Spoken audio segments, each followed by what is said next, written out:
Good morning, friends, and welcome to the conversation with Raja Krishnamoorthy. Now, it's a very special session because we would be discussing on building a purposeful leadership and specifically, concentrating on this, new normal and pandemic. So, let me introduce.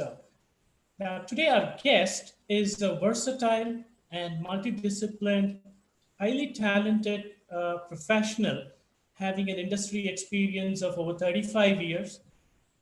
He's an author, activist, cartoonist, scriptwriter, director, accomplished actor, and has been supporting organizations and entrepreneurs as a leadership coach and as an OD expert for over 35 years.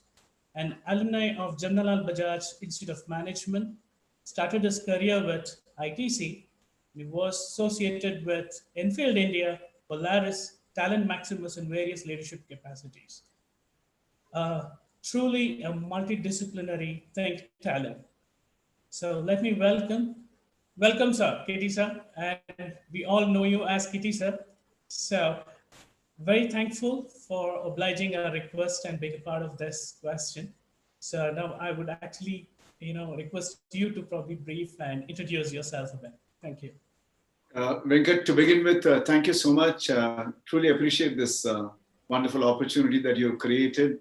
I hope the voice is coming through perfectly okay for you in terms Yes, of it is. audibility. That's Yes. wonderful. Yeah, so there are so many good things that you kind of talked about in terms of the introduction. I would simply say that I'm a connoisseur of life, or in Tamil, as we say, Varkai in Rasigan, okay? So to me, everything about life is extremely fascinating, and that is the reason why I get drawn into so many aspects of life. It could be the philosophical aspect of life, it could be the creative aspect of life, it could be artistic aspect of life, it could be social concerns of life. I get drawn into that because I think all of them have that beautiful kind of a collage, to come and put together and make life so much fascinating. So that's the first part of it. I'm less logical and more romantic, let me tell you that. Okay, that's one part of it. And I'm less practical and more experimental, let me tell you that also. I mean, in the sense, that's what makes my life so much more interesting. Fundamentally, I would say that my perspective of life is what you may call as dharmic principle of life. What I call as the principle-centeredness, which is very much part of the the Eastern ethos or the Indian culture, the Anmiga Kannotam, as we call it in Tamil.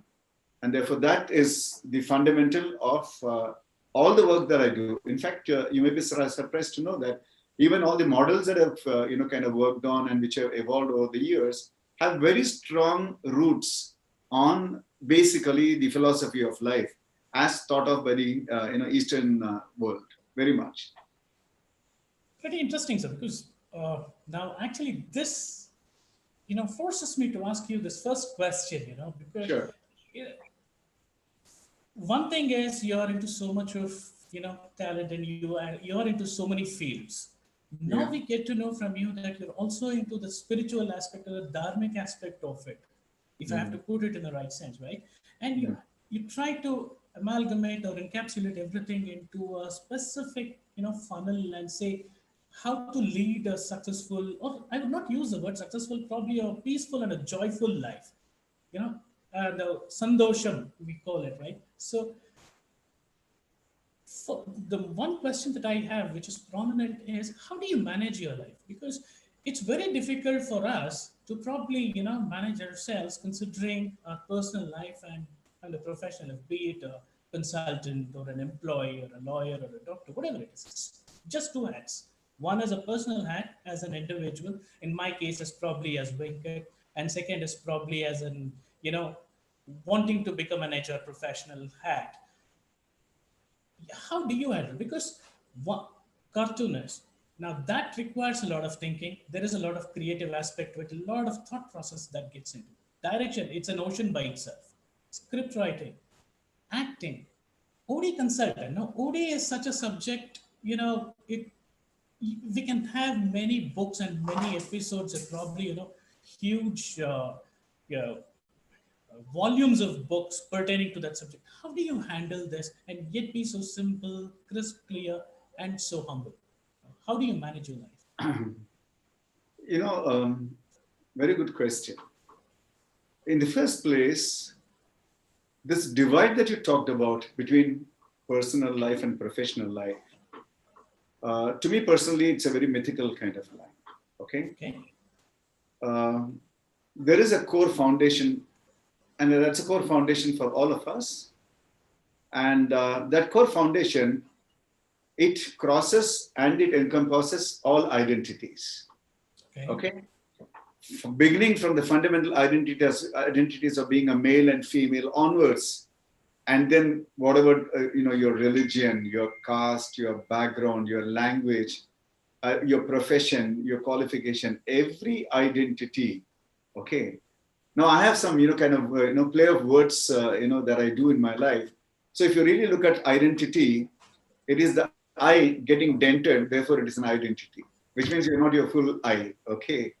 And then there is this core I, which is the common I for all of us, the core of our consciousness, core of our soulfulness, or the Atmiga truth, as we call it. Okay.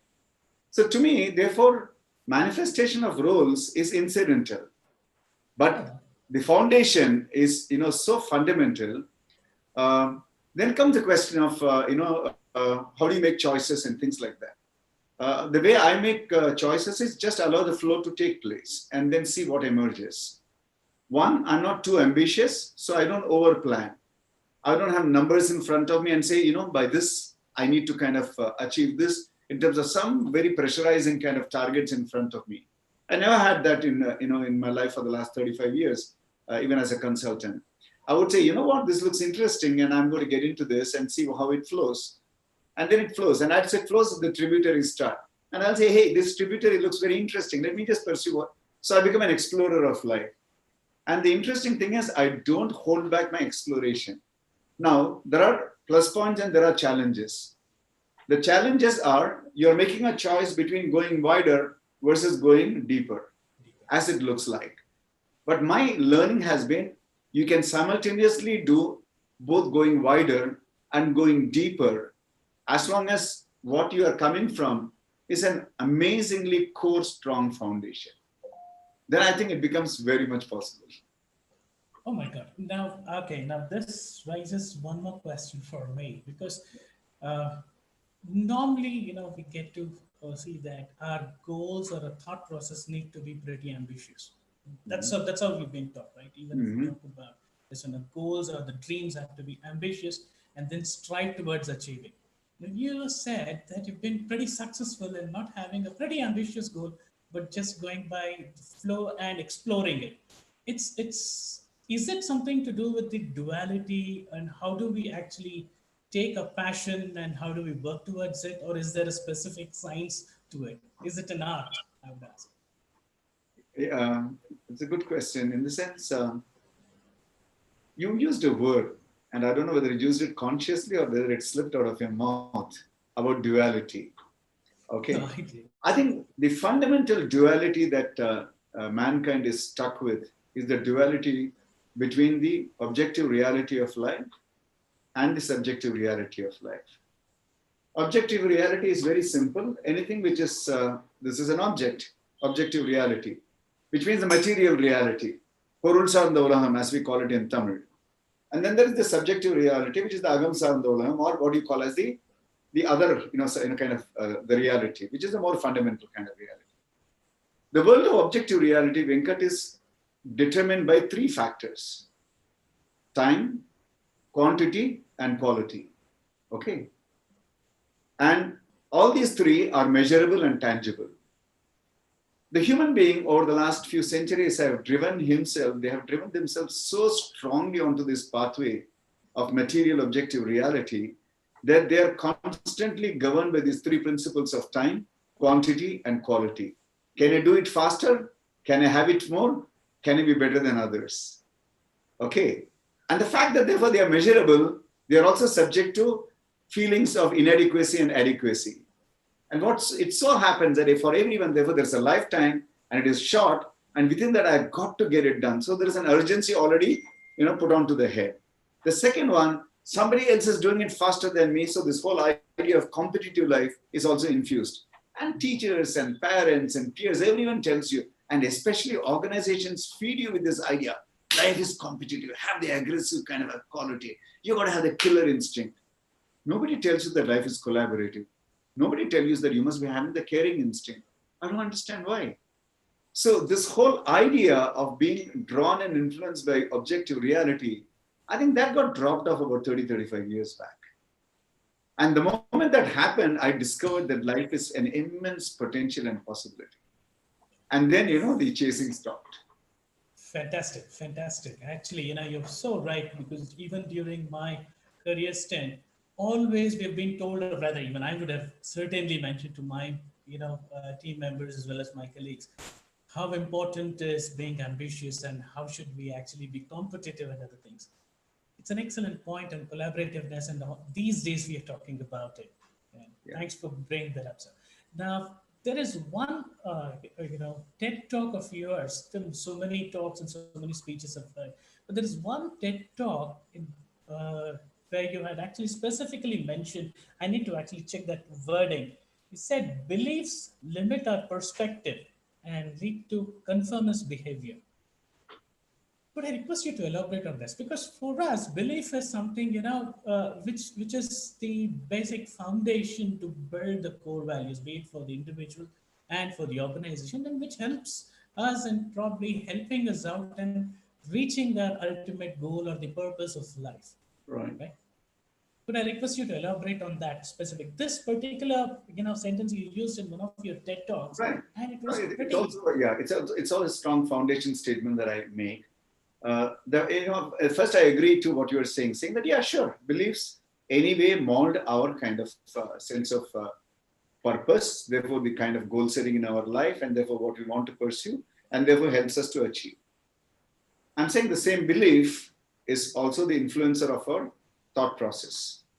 The same belief is the foundation for, kind of how we want to define the meanings of our life. Now, the interesting thing is, all our beliefs come from our thought processes, okay? And if you really dive deeper and ask this question, where do the thought processes come from? You have some idea from where the thought processes come from?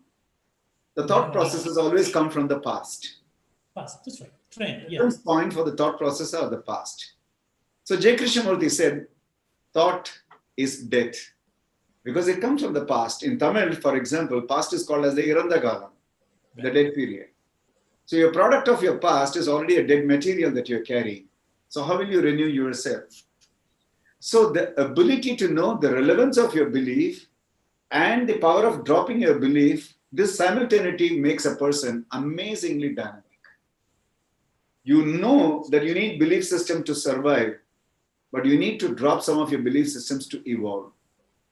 I think that simultaneity, that ability to know what to take on and what to give up, I think that duality is a very important part of life. So oftentimes what I quote to people is saying that let's learn from the very intelligent scientific mind of the guy who invented the automobile. In life, generally you say that, when you bless somebody, when you bless your son, you'll say, come up in life. If you bless him in Hindi, you'll say, Zindagi mein aage badho. If you bless him in Tamil, you'll say, Varkele munnukuva. You'll never tell him, Varkele pinnukupo. You'll never tell him, go back in life. You'll never tell him, piche jao. But that automobile guy, he put a reverse gear into his vehicle. You must think as to why did he do that ever? It's very clear that in life, for you to be evolving and progressing, your ability to stop, your ability to drop, and your ability to go back, all these are immense possibilities. Not just moving forward is a possibility. Sometimes stopping, dropping, going back, and reviewing, all of these are possibilities. And therefore, I'm saying, learn to deal with your beliefs differently. Excellent, excellent. Actually, this was a tremendous explanation, because when I was going through that particular video, I was like, it probably, questioning the, many frameworks and many definitions. But now I understand that it's the truth. It's not that you're questioning, you're actually making it more strengthening and you're actually giving it that life. Yes. இறந்தால் தான் பிறக்க முடியும்ங்கிற அந்த ஒரு concept I think Yeah, that has come out absolutely. very well. Beautifully it said, no? Punarabi Jananam, Punarabi Maranam. It's a Bhajagovinda is such a fantastic hymn. So it talks about your ability to be coming alive every moment and to be able to pass away the past and die every moment. Which means, can you give up whatever was the previous Kanam, Punarabi, can you come again alive? And for you to come again alive, can you give up the past? I think that's a question. Thank you. Yeah. Yes. Thank you, thank you. Now, we know in the current situation, the last 2, 3 months, one pandemic named Corona, it shook the entire basis of a lot of business model, a lot of mindset, and a lot of, I would say the foundation of confidence level of many people. Right now, what would you suggest? How should we actually be looking at, be it from the organization perspective as well as from individual perspective? How should they look at their future, be it in terms of business, career, their life, their future? How should they be looking at things, and what kind of enhancements do they have to practice to face the current situation, be confident, and be happy, rather be glad and be positive and move forward in the life? It's a very powerful question and it has got multiple parts. So let me lay a foundation to this response. And the foundation comes from the previous question that we have addressed. I think the current corona situation shows us one of the biggest tragedies coming out of the human belief system of the last few hundred years, which is based on this objective reality and this belief that life is a deficit trip. And therefore we need to be competitive and be absolutely cutthroat competitive with each other. So if you look at the three elements that we talked about in terms of time, quantity, and quality, quality always talks about being better than the other. And when this manifests into social phenomena, into political phenomena, into socio-political phenomena, and then into ideological phenomena, the manifestation of this better than you is the superpower syndrome. So what you see now, post the Industrial Revolution, and then what I call as the insurgency invasion revolution, and then the information technology revolution, to now the intelligence revolution. So in the intelligence revolution, being, kind of this whole idea of becoming a power and a superpower being hooked on to that intelligence or whatever it is, has taken the world into what I call as an unimaginable level of intensity of wanting to score over the other, in some way or whatever. Now, this is the suffering of the objective reality. You just can't escape that. Because your belief is life is competitive, that you have things in shortage, you got to have more and more and more. Nobody pauses and says, do I really need this? So if there are countries, you got to conquer more. If you're, kind of business, then you got to, capture the market more and so on and so on. Why I'm talking about that? So when this intensity goes into this kind of a level, in this objective reality, the whole world and human beings are objectified, which means human beings become utilities. They are numbers. They are not humans anymore. The same challenge can come into organization. If you lose the perspective and not really understand that it is very much important for you to hold the simultaneity of objective and subjective reality together, you can completely land up converting human resources. You may call them whatever fancy labels, but nothing more than utilities. So for example, what you see about the migrant labor problem, the contract labor problem, is exactly one of the beautiful indicators of utilities. They were required comfortably at a point of time. They were left there unattended the moment that was, kind of under challenge. So it's a kind of plug and play. All right. So if that is so, is there something for us to learn? I think, first of all, living philosophy-wise, the world has got to learn. And I would say, therefore, embracing of the subjective reality, which is the human reality, the sensitivity, into its whole scientific, objective, materialistic reality, and actually striking what I call not as a balance, but an integration of these two is very much required. Number one, at a socio-political level, because it just, it's crazy. We say that we are a very, man is working towards conquering nature and all kinds of statements we make, which means we are at terrific states of development and all that. And in this history of the last 100 years, forget it. 50 years, forget it. Last 30 years. What is 3 months in 30 years? 13 to 12, 360 months. 3 months out of that is less than 1%. You mean this world cannot take a shock of 1% or less than 1% of its time in a 30-year kind of a span? That means something is terribly fragile and wrong with the world. If that be so, I'm saying it's time for us to re-examine the beliefs. And I believe that just like the famous 5S system of the Japanese, I talk about a new 5S system, which is required for all of us as leaders, as managers, as individuals. And this is an interesting 5S that I talk about. Can we have more of this 5 is the question. The first one is greater sensitivity as human beings, fundamentally. And you will have sensitivity in a very simple way when you see yourself in the other person. You call it empathy, whatever. But very simply, when I can see myself in you, I'm more sensitive. Because I would grant to you whatever I'm granting to myself. So the first one is greater sensitivity. The second one is what I call as social accountability. Forget personal accountability. You know, this Eastern philosophy says, Aham Brahmasmi. I'm saying Aham society. Recognize that you are society. There's no society outside you. So whatever little thing, whether it is social distancing, whether it's taking care of your street, whether it is you taking care of the dustbin outside, whether it is taking care of whether the opposite side person is following the rules or not, and then calling him and drawing his attention, social accountability has to become so much more.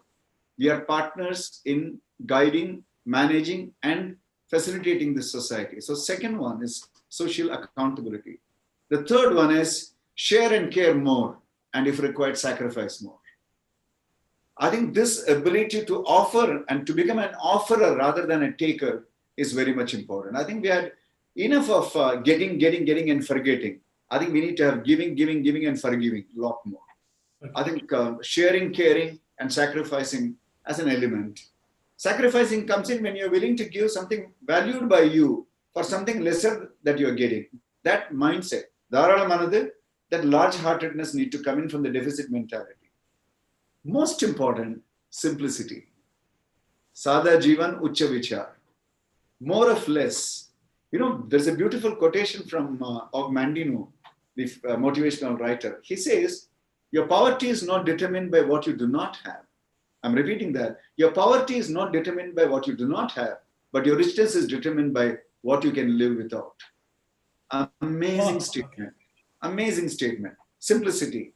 And finally, all this is based on one single factor, self-awareness as against identity awareness. Self-awareness as against role awareness. Self-awareness as against ego awareness. I think this is very, very fundamental. These 5S are very important. Sensitivity, social accountability, share, care, and sacrifice attitude, simplicity, and self-awareness. I think these are very important things that we need to add on a lot more to ourselves. Be as leaders, be as individuals, be as social systems to make life better. Excellent, sir. No words to describe this, but specifically on the sacrifice thing, sharing, and giving, and forgiving. I think it's a very powerful statement. I think we have to really understand it in spirit and start practicing it. I'll Thank ask you a you. simple Thanks question. Venkat, I'll ask you a simple question. Sure, sir. Honestly, between you and your wife, and I'm just taking it as a, have you actually done a calculation of how much will you spend every day at home for 3 times of good food? I assume that you're a vegetarian in a food eater. Yes. Okay. Have you done a calculation as to how much does it cost in a day to have 1 day's all the food that you require 3 times and with, let's say, 2 coffees and teas? Have you ever done a calculation? I don't think I have done it. I'm sure she would have done it. We have never discussed it. Probably it's my mistake. All that I would say is probably she would come and ask me, what do you like to have? And I would probably tell her that this is what I want. I encourage you do that. You'll be shocked. I will tell you the figure. Sure. At 500 rupees, you live a very, very luxurious life. This probably I would agree because I was staying in Chennai for 2 years and I used to cook for myself. So 2 years. So I know I was my expenses, monthly expenses was not much unless I consider the other luxuries or other things that I want Exactly. to add. So, But yeah. So otherwise, the point I'm saying, therefore, when we talk about simplicity, all that I'm saying is this clarity that how much I drive my life based on need based and then want based, and then what I call as this comfort based. If that clarity exists and you are, first of all, addressing the need part of it and putting it into place, Venkat, you'll play such a beautiful game of life. Most of the time, the human mind has become so idiotic. Hey, I've got 20 shirts, man. Why do you require 20 shirts? Hey, fabulous discount in Amazon. Do you buy because Amazon give discount or because you need to wear something? Now, we've gone off the rocker. All that I'm saying is simplicity and sharing need to become virtues that we integrate with ourselves a lot more. Yeah, go ahead. thank you, sir. It's tremendous. No, actually, these five S's that you have mentioned, it forces me to ask you a specific another question. Lately, we have so many leadership models. We have so many leadership frameworks. We talk about transformational leadership, situational leadership, and we have five levels of different leadership. There are many models. But all of these models could not help or address the current pandemic or the business models and the way people or the leaders have actually approached the entire framework. Right. Now, do you think it's a time that we need to relook into our models and come up with a new model, or these five S's or any specific dimensions would help in facing such things in the future and be ready? Now, one is risk taking. So we have to stop, think, review it. Now, is this that time where we need to probably relook at entire leadership and what things should we consider in building a purposeful leadership? I love this question, purposeful leadership. First, let me compliment you because right in the beginning, as this conversation started, there was a point where you used the word success and then you became cautious and said, may not be success the right word. I loved that caution, number one. So that's one about, what does a leader really do? A leadership can be success oriented, a leadership can be growth oriented, and a leadership can be evolution oriented. Then we need to know the difference between these three. Leadership focused on success is transactional and at best about transactional. So I make effort and I need to have a result. And if the effort fulfills, the kind of expectation I have, I'm successful. Excellent. So that's transactional and, kind of situational.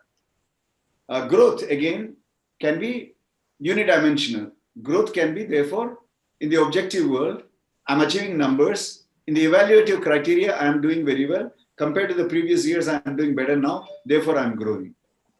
I think the third dimension is very important, which is evolutionary. Now, evolutionary is when I'm not only going better in terms of numbers, I'm also shifting orbits and going to a different level of looking at things. I think this orbit shift is very important. And the orbit shift makes you, let's say, from a team player into a functional player, from a functional player into an organizational player, from an organization player into a sectoral player, from a sectoral player to an industry player, from an industry player into a social system player, from a social system player into a global outlook player. That is evolution. And not just the leader, he needs to bring this perspective to his followers too. Look at Aziz Premji, he's an evolutionary leader. Look at Ratan Tata or JRD for that matter, evolutionary leaders. I mean, to them, yes, industries, businesses, their successes were there. But then says, what difference does this bring to the society? I think awesome kind of evolutionary leadership. And then I think this evolutionary concept needs to be understood. And therefore, encouraging both your own mind and the mind of your, kind of followers. I think that is the biggest job of the leaders. Therefore, leader, the first and foremost definition of leader that I would talk about is the one who shows the way. In Tamil, the best meaning for the word leader is Vadigati, the one who shows the pathway. All right, so this evolutionary pathway, sure, I think to me, that is the leader. So how does he do that? Now comes the important question, in terms of various models and all that. Yeah, you're right. There are very many intellectual models. But there is one model, not even model, a concept that I believe in. And I think, you asked a question about belief earlier. It's not belief, it's so much such a foundational reality of existence And that I use in this word called, you know, very consciously a trans, and I'm saying form. If you want to really understand transformational leadership, the ability to go beyond the form is the most important thing. Unless, transatlantic, going beyond the Atlantic, transport, going beyond one port, transform, going beyond the current form. So it says, can you go beyond the objective reality? All right. So this transformation leadership model, and at some point of time, I would like to dive deeper on that with you, is based on 4 anchors. And the 4 anchors are, number 1, proactivity. Number 2, sensitivity. Number 3, principle-centeredness. And number 4, surplus mentality. Okay. Okay. And this model, therefore, works based on these 4 foundations. And as a result of that, high on proactivity and high on sensitivity creates the transformational leader and the institution builder. High on surplus mentality, high on principle centeredness creates the investor and the creator of possibilities. All right. So it's a very interesting kind of model. I think we need to have transformational leadership model of a very significant dynamic nature, where it is really multidimensional. It cannot be unilaterally evaluation oriented, objective oriented kind of, then it becomes unidimensional. It becomes multi. What is the difference between evaluation and something else? Very simple. You can either be evaluating or you could be engaging, period. That's it. Engagement calls for dropping evaluation. You engage because you believe something is very important. Engagement is that you commit to the welfare relationship. Typically, when we get engagement before a marriage, it means what we are talking about is now you're committed to each other without a barrier. When you engage a gear in a car or a vehicle, which means you're putting into a slot where it is getting now hooked onto, it cannot be separated. Engagement is the willingness to completely integrate with the other. And therefore, I'm saying the human engagement needs to match the human evaluation trip that we have related to the objective reality. And that I'm saying, these leaders, evolutionary leaders, so transformational leaders with that evolutionary perspective are the leaders required for us at all the levels. You will find them at shop floor supervisory level, I can tell you, Venkat. And you will miss them at managing directors level. I know. Fantastic, fantastic. It's actually, it looks so simple, but it has so much of depth in it and so much of meaning in it. I think this transform, the definition that you explained itself will be a volume by itself. Yeah. That's what you're talking about. Great. Thank you. Thanks a lot.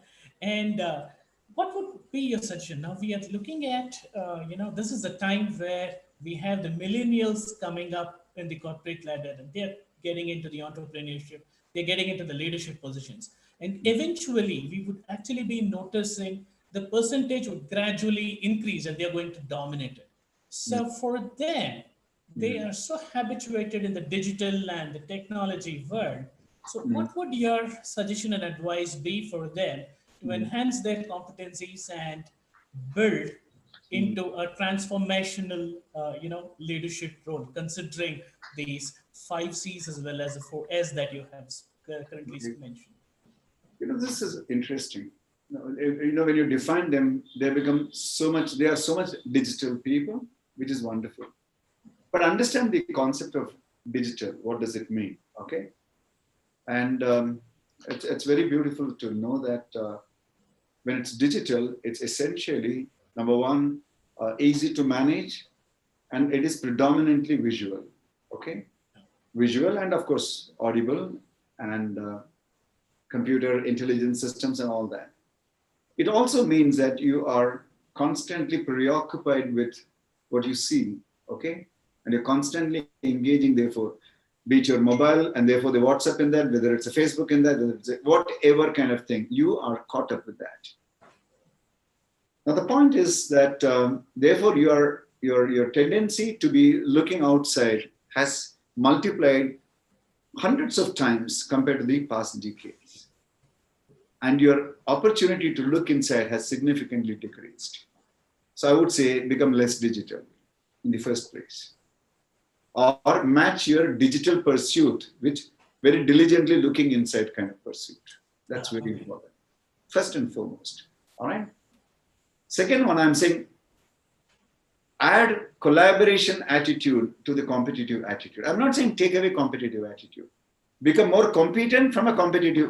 The word competition comes from competency. Right. So earlier, all your games were amateur games. Why? Because competency, to show how competent you were, became competitions. All right. Now here competition becomes, can I destroy somebody so that I can live, kind of thing. We don't have to be there at all. Build your competence. All right. And having built your competence, there are some awesome things that you can do. And the first thing that you need to ask is, what am I going to do with this competency? And I therefore go back to that fundamental question. You are very clear about your aim and ambition, but what's your offering to the world? Right. Right. I Think can about, never forget that. okay.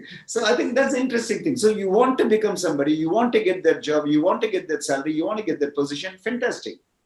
Can you start saying, what are you going to be offering? So start examining what you can offer. And this is where something interesting comes. And you can start becoming an offerer by becoming a practicing offerer. And I would even strongly recommend to people at whatever age they are, identify 3 things that you can do to somebody out there, next door, in your society, in your street, in your organization. And just for the sake of adding value, go and tell them, can you do this for you? Become an offering person. This is very important. The second important thing is a beautiful quote from Bharatiyar, which I would encourage every youngster to know. It does not matter what you choose to do. All that matters is how deeply, convincingly, and devotedly you will do that. Is it okay if I quote something in Tamil? Is that all right? Yeah, please, sir. Yeah. I'll Bharatiyar probably says, add English yeah, I will translation add to English it. translation. So Bharatiyar says, Vayagam Kapavarenum. You could be the savior of the world. அல்லது சிறு வாழைப்பழ கடை வைத்திருப்பவரேனும். Or you could be a small vendor of bananas and a small basket going on the street and shouting your throat out. வையகம் காப்பவரேனும் சிறு வாழைப்பழ கடை வைத்திருப்பவரேனும். You could be either of this. It doesn't matter. பொய்யகல தொழில் செய்தே. You should be a person of highest integrity. No falsehood ever in what you do and what you offer. பொய்யகல தொழில் செய்தே. பிறர் போற்ற வாழ்வோர். And when you are such an integrated person, integrity-oriented person, the whole world looks at you, smiles and says, பொய்யகல தொழில் செய்தே பிறர் போற்ற வாழ்வோர் எங்கனமும் மேலோ. The world says, this man is the greatest man. So drop this idea of what is it that I should do, which will be recognized. Anything that you do will be recognized, provided you do it with, and there is something that I talk about. You do that, number one, with dedication, with devotion, with absolute discipline and determination. These 4 Ds I call about. If you're sweeping, if I'm the housekeeper of your house, and if I'm sweeping 2 small rooms, as long as I believe that, look, the way I sweep your floors, nobody else in the world can do that. And that is my pride and joy. Believe me, I'm somewhere. So I'm saying to the youngsters, drop your idea as to whether you're doing whatever is in the trend or whatever is in the fashion or whatever is in the asking. Do what you enjoy doing, do what you're very good at doing, and go and make an offering of what you're doing to somebody who needs that. Go and say, can I do this for you? And sheer offering and practice will make you into a craftsman, into an expert. Start offering for the sake of offering, I would say. Fantastic. Thank you. Thank you. Now, what we'll do is I would actually check with Ajiba as my colleague. I'll actually ask her to log in. Okay. We might have a couple of questions through the YouTube. I'll ask her to probably take 2 questions for you. Sure. Meanwhile, before she actually joins, I want to talk about, specifically ask you about this book, Rajani Panchtantra. I remember we spoke about it in our previous call, and I read through the book. That is, till the time I got the book and I read through it, I never could, imagine the punch dialogues can actually be, Value explained statement in of so life. beautifully for both for an individual as well as for an organization. Right. Now, how did you get that thought process? How did you get that thought process? Because Yeah, so, that so again gives a very, out of the box. I'll probably use a jargon. The out of the box or your multi-dimensional thought process is that. Okay. So first I'll give the credit to that initiative to PC Bala because he was the originator of the idea. Bala is a huge devotee of Rajnikant, not just fan. Okay. I would say I'm not that kind of a devotee or a fan of Rajnikant. I worked with him in 5 films. He's a terrific human being. I just love that personality and that individual human being. We have great relationship. We are in constant touch, and we have tremendous respect for each other. And I have humongous kind of admiration for him. But Bala is a hardcore Rajini fan, which means not one film of Rajini he would have missed in his life. Wow. And I would have in my life not seen more than 5 films of Rajini. So that's different. But Bala being what he was, therefore he was collecting the punch dialogues. Mm-hmm. And then he was kind of making small scribblings and notes out of those punch dialogues. And as a consultant and I had an interaction with Bala, and then that became friendship. And during the course of our friendship, Bala talked about this particular idea that he has, and which he said, sometimes I think that Talavar's dialogues are, good management kind of statements. And sometimes he used to share that through email with some of the friends. Then it struck his mind, saying that can we compile this together? So he was compiling, and then he one day called me up and said, hey, Raja, what do you think? We can put all this together, and if you can add your perspective of values in life, we can take it to a different level. When that thought came, we discussed, and then it struck my mind that why not go to a full-fledged effort of making that into a book? Because we could partner, and Bala could look at it from the business perspective angles, and I could look at it from life values angle. And then the combination of Tamil and English can also come in. So we started, and I think the core work of that book, we finished in about a month's time. And then we took it to Rajni sir and said, here is something that we would like you to see and approve.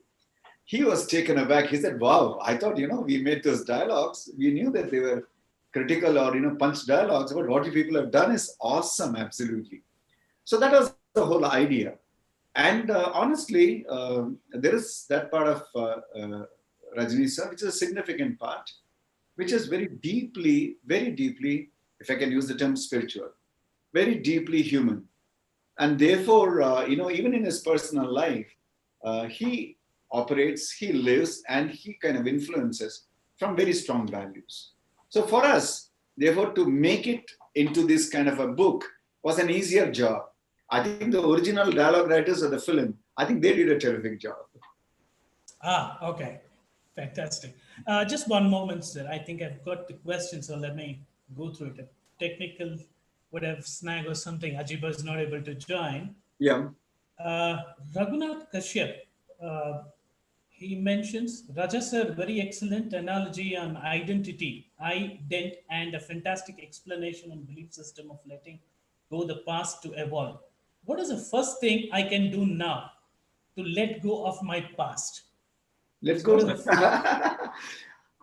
first of all, Kashyap, what's his first name? Raghunath Kashyap. Raghu, lovely, beautiful question. I love the basis of your question. What happens, for us is we don't let go because we think that my current comfort and future comfort is dependent on what I'm holding on to. I'm not saying throw away your past or throw away your beliefs because they have added value to you.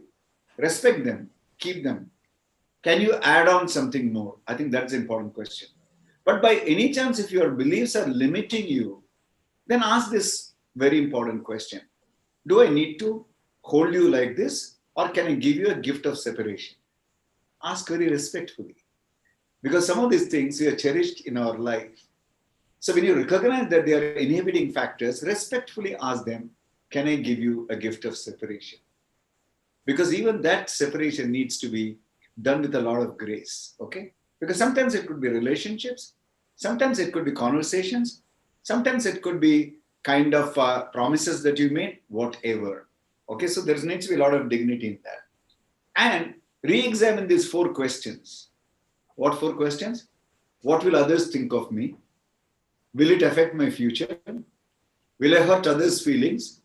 Will I definitely succeed? Stop asking these questions. Okay. Okay? I'm Okay. not saying become ruthless, but I'm saying many times these are dysfunctional questions. Good chances are nobody's thinking about you, but you're imagining that others are thinking about you. We have a great capacity to convert the word future into anxiety. Drop that. When somebody says that I'm very hurt, what he's saying is I'm experiencing pain. A lot of times you don't need to pick up the guilt. They experience pain because they have to now come out of their confinement boundaries, and that is painful. So re-examine that guilt feeling that you pick up. You say that I recognize your pain, but I don't need to own up the guilt. There's a difference between these two. And finally, will I definitely succeed? Don't ask for guarantee cards in life. You're not an iPhone or a Godrej refrigerator to come with a guarantee card or a warranty card when you were born. We are humans, evolutionary. We don't need a guarantee card. We have to just strive, endeavor, and learn that losses always appear in any balance sheet of any company in the world on the asset side, not on the liability side. Beautiful. Fantastic. Fantastic. Thank you, sir. Thanks a lot. And yeah, I would request you to give, I would like to actually have this session for 1 more hour, but considering the time that we have committed, I think Ajiba has joined. So we will probably take one question from Ajiba. Sure.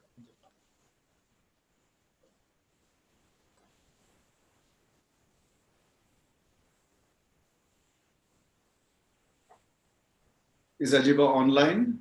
Yes, just come. Ajiba, go ahead. You're online and switch on your video.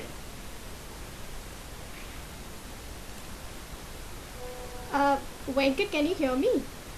Yes, we can, but we're not able to see you. Ajiba, I have to see you. What is this? Such a beautiful name you have, and I can't see you. 1 second.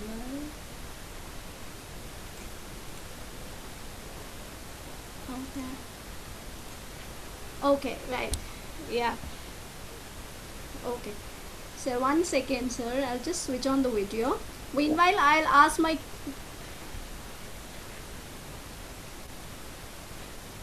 Yeah, you can ask your question.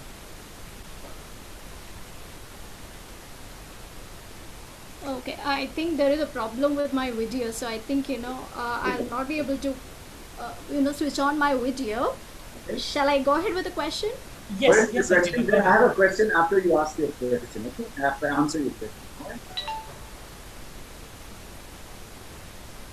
Okay. Go ahead. So, yeah, see, I did not get any question from audience, so I'll go ahead with the one that I have. Yeah, please. Sure, go Okay. ahead.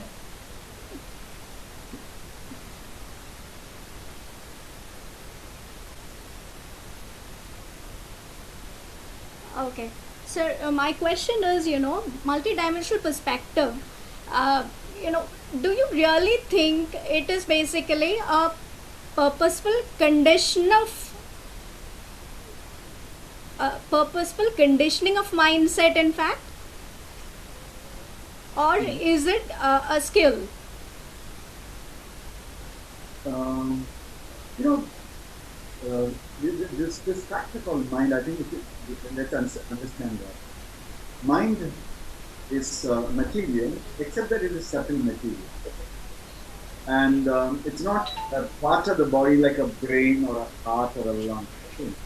So what is it really? It is that basket. It is that invisible basket, which is a collection of ideas and thoughts and feelings predominantly experienced through our life. Okay?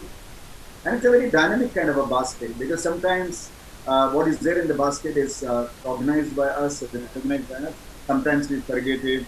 So there are various stages in which the mind, kind of operates. So they talk about the different stages: mano, buddhi, ahankara, or chinta. All these are descriptions of the mind. But the interesting thing is, as long as it is part of the mind, it is possible to influence that. Okay.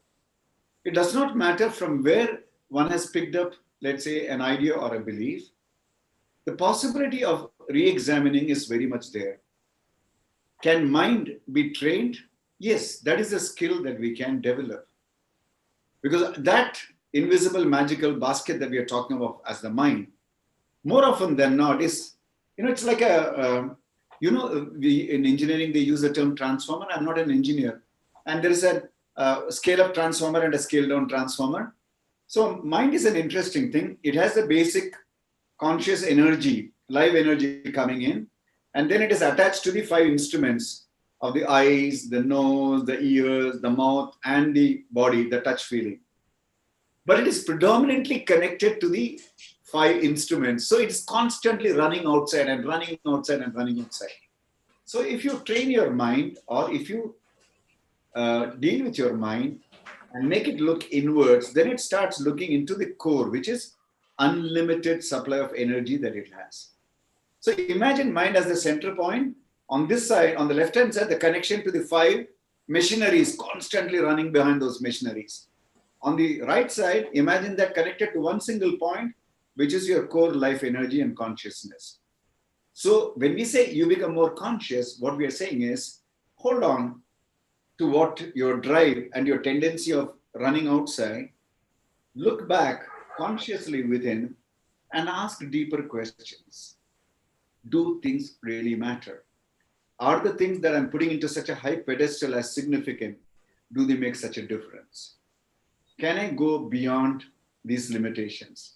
And as you start becoming more conscious, you start relating to the immensity of the inputs, which is the life source, life energy itself. And the moment you start picking up this immensity, you recognize that anything that is attached to these external machineries on the step-up transformer, that can be dealt with.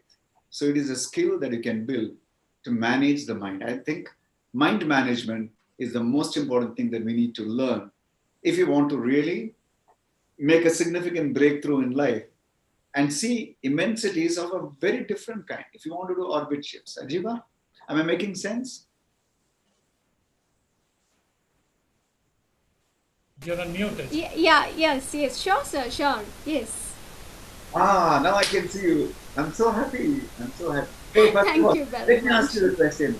Yeah. Ajib, such a rare person. Ajiba is such a beautiful name. Who named you Ajiba? My father named it. Please congratulate him for choosing such an awesome name. Such a rare, wonderful, and such a dignified name. He's not there with us right now, but then I'll surely convey this to my mother. She is going to be really, really happy. Wonderful. So happy.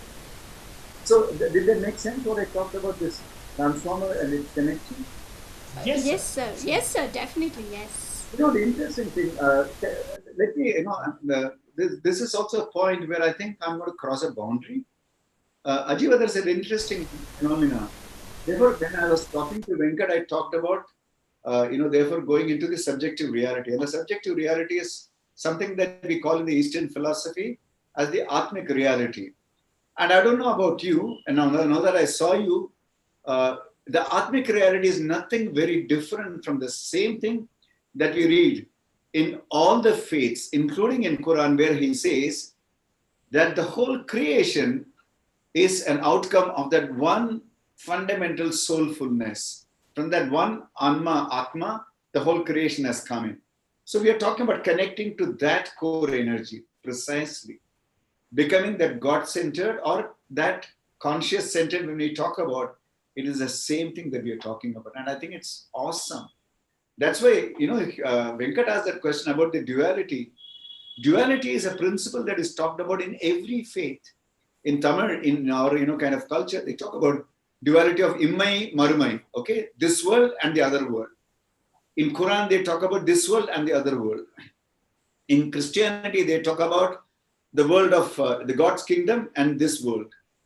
Every faith beautifully talks about it. You know what they are really talking about it? They're talking about that immense goodness that lives within every one of us. And we call it consciousness, period. That's it. And all that I'm saying is, when I'm drawn outside with these 5 instruments of connecting to the world, I'm driven mad because that is beyond my control.